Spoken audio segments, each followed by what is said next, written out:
Hello, everyone. Dr. Victoria Scurbo here, speaking to you from the Seeds of Transformation Healing Center in Wareham, Massachusetts. It is time again for the Taroscopes. This time we'll be doing the Taroscopes to the sign of Aquarius for the month of November. So let's see what's up. I am using the Druid Craft Tarot. So Aquarius is a fixed air sign. And we do have a new moon in Scorpio. Scorpio can be your 10th house, and so we have an opportunity for maybe new work, new job, a new way of being seen in your career. It's very powerful, and of course Mars is in Scorpio. Mars is going to be sitting in that 10th house as well. And Mars is very powerful in Scorpio. So if you need to get down to the really dig. Mars in Scorpio is like the forensic accountant. Looking for crimes in the numbers. So for those of you, of course not you Aquarius, because you would never do that, but for those people out there who perhaps like to do that creative accounting, this is not the month for you. Okay, let's see what's in store for Aquarius. So let me just cut the cards. Okay. The immediate environment. Well, let's start with something intense. We have the rebirth. This is the Judgment card. So you are rising from the dead, Aquarius, rising from the dead, with a new perspective, a new understanding. You have moved through the darkness and you're moving back into the light. This card is a 20. It's a 2-0, so it is a 2 card.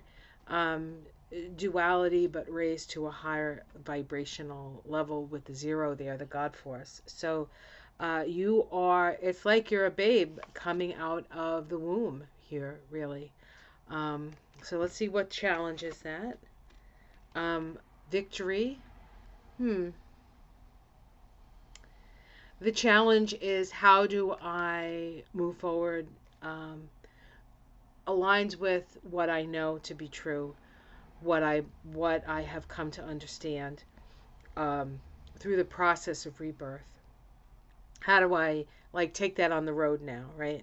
Here we have this guy. He's victorious. There's a Sabian symbol that talks of, after a peak spiritual experience, how do you bring that information down to people who haven't had that experience? How do you talk to them? How do you present yourself, right? That's kind of the energy here. Let's see what's at the root. We have the Lord here, which is the Emperor card. This is about putting your staff in the ground. This is about building your foundations. The Lord is a 4. The 4 is foundational. And it has to do with trusting your intuition. It also has to do with utilizing your clairvoyance, your clear seeing. So you come out of this experience with your eyes wide open, and you're going to base your next steps on what you know to be the truth for you. In the past, we have the 2 of Wands. This is not necessarily indecision, although some 2s can be. This is the 2 of Wands strikes me as the point of walking through the portal, walking through the doorway. In esoteric tradition, it is said that you cannot walk through a doorway until you align with the energy of that doorway. So I know for those of you like myself who are big Star Trek fans, when they had those force fields, right, they would come up against the force field and get thrown back, right?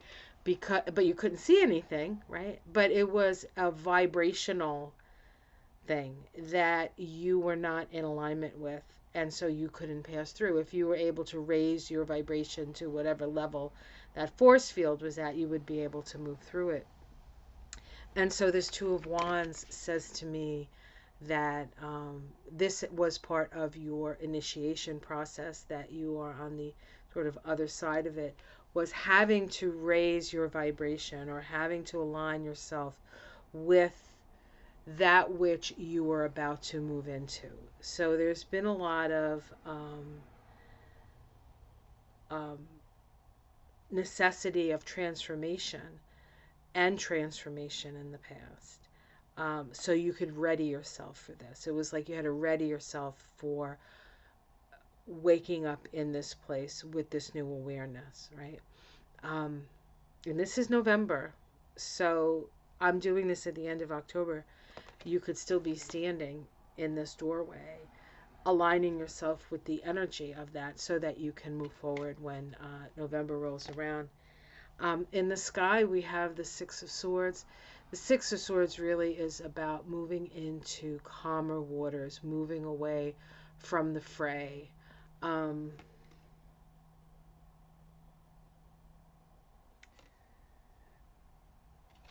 they have all the swords. They're going across the water. So they're well equipped. They know a lot. So you have all the armaments that you need to take this journey. Spirit wants you to know that it's time to move away from chaos, move to calmer waters, and that you have the capacity and the knowledge and everything you need in your own little boat there to succeed uh, and to find some peace of mind. In the immediate future, we have the Seven of Swords.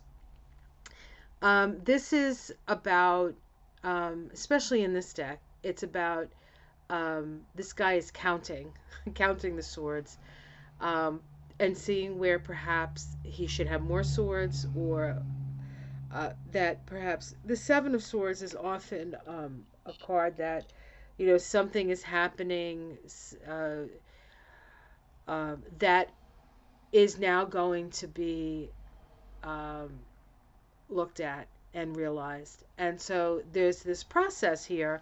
I think over this month, you're coming into this new situation. The first thing you need to do is you need to sit down and you need to figure out what it is that is there, what is missing, how perhaps it became missing. But you need to account. There's this sense of accounting for your actions and accounting for um, you just need to know what's in your armory, I guess was what I want to say. And swords, while they are weapons, swords are also symbolic of ideas. And so you need to get your ideas organized. Seven is about knowing yourself, but seven is analysis, and seven is taking a rest, taking the rest to analyze. So what this card says to me, that much of November is going to be figuring out your next steps, which of course was what the challenge was. How do I take what I know and put it out there? So there's that energy. So it's going to take some mental effort on your part, which is no big deal because Aquariuses are geniuses. Mental effort is like their nature. It's not even their second nature; it's their first nature, right? So it's nothing you can't handle. But you need to get all that stuff. You need to get the details down. Maybe there's some legal things that you need to handle and to take care of at this time, so that you can um, that you'll have the freedom to do what you need to do when, say, December rolls around. How it's seen from the outside, that you're on a new path, that you're excited about that, that perhaps you're a little righteous about your new path. It depends on, whether people see that as a benefit or maybe not. But that's their business. That's not your business. How other people see you. In the domestic situation, we have the Princess of Cups. I feel a very sensitive, feminine, young energy here, a daughter energy, offering sustenance, offering love, adoration, maybe. I don't know. I don't know who I'm reading for. So I feel like there's a young woman who's offering you um, a time to perhaps rest or have a nice time or enjoy yourself or reconnect with um, just that you know, that energy that comes with a young girl child, where it's like everything's magical and you know, mystical, and you know, they're so connected to everything, they're so sensitive, they're like giant sponges. That kind of energy at home is going to help you to balance that very sort of like, I got to figure it all out for my next step thing. So I guess what, if your daughter or your child or your puppy, for that matter, because this can be like a puppy energy, wants to play and you're busy there, you know, remember to play. Remember to play, especially at home, especially if you have kids. It's important that you spend time with them. Um, you actually need it more than they do. So they're actually offering you that. So be aware. Hopes and fears, the King of Cups. Um, that you will have people who will back you up, right? Back you up on your new adventure. Um,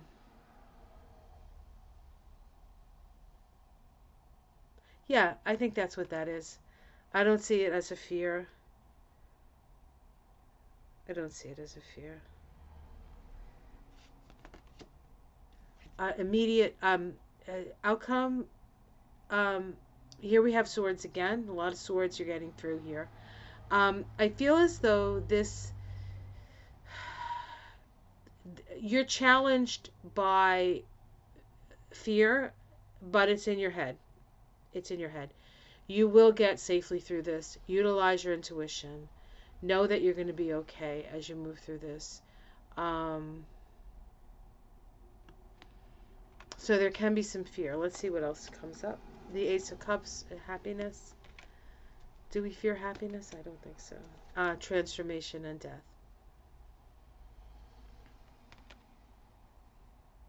Could it be a fear of change? Hmm. Could it be a fear of intimacy? It could be. Aquariuses aren't known for that. Let's see what's underneath it all. We have the Hermit, which is sharing your light, learning, experience,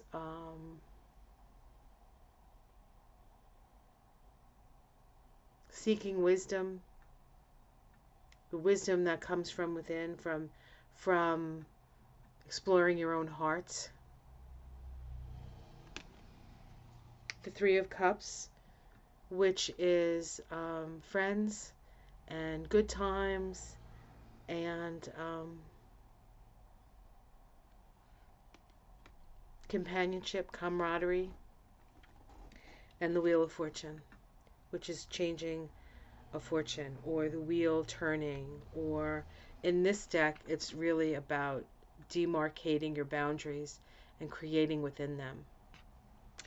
Um, so there's this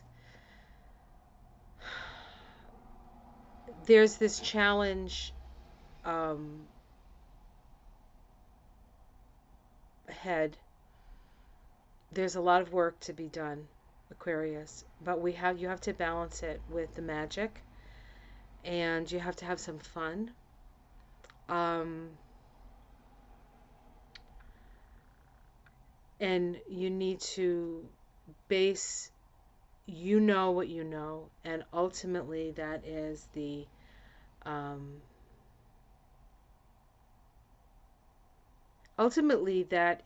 the um, the basis for the changes that you're moving through.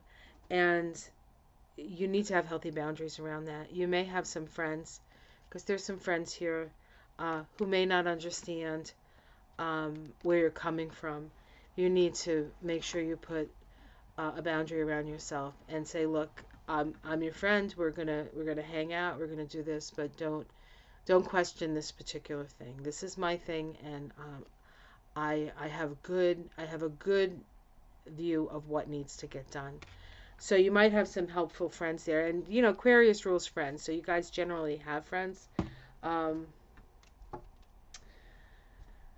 and you can get influenced by them. So be aware that your experience is your experience, and they may not just be at the place that you are where they can understand it. Um, Keep your boundaries, base it on your own wisdom, and you really have nothing to fear. That fear can really just be, if I do this, maybe I won't be loved by the people who've loved me before. That's not something you want to, you just have to let that go. Because people who truly care about you will care about you in the good times and in the bad times. And this is a good time. It's just going to take a lot of work. So, all right, guys, I hope you enjoyed that. Like and subscribe. I will be having a beginner's astrology class. It's either going to start the first or the second week of November. It is going to be on 6 consecutive Mondays, unless there's a holiday. I didn't actually look to see if there's a holiday at that time. And it's going to be from 7 to 9 p.m. Eastern. So if you would like to do a beginner's astrology with me, it is pretty reasonable. So even if you know astrology and you just want to like go over the basics, this is a really good class for you to take. As I said, it's going to be on Monday nights from 7 to 9 Eastern. And I hope you join us. If you are interested in that, you can look below where it says you want a reading. That one, you can click on that. It'll take you to my services page where you can get the beginner's astrology. You can pay for it there. And the dates are wrong, so ignore the dates. Just know beginner's astrology is what you're looking for. Okay? All right, guys. I hope to see you in my class. If not, I will see you next month for the Taroscopes for the month of December for Aquarius. Have yourself a wonderful month. You're going to do fine. A lot of work, a little fun. It's going to be good. All right, take care. Namaste.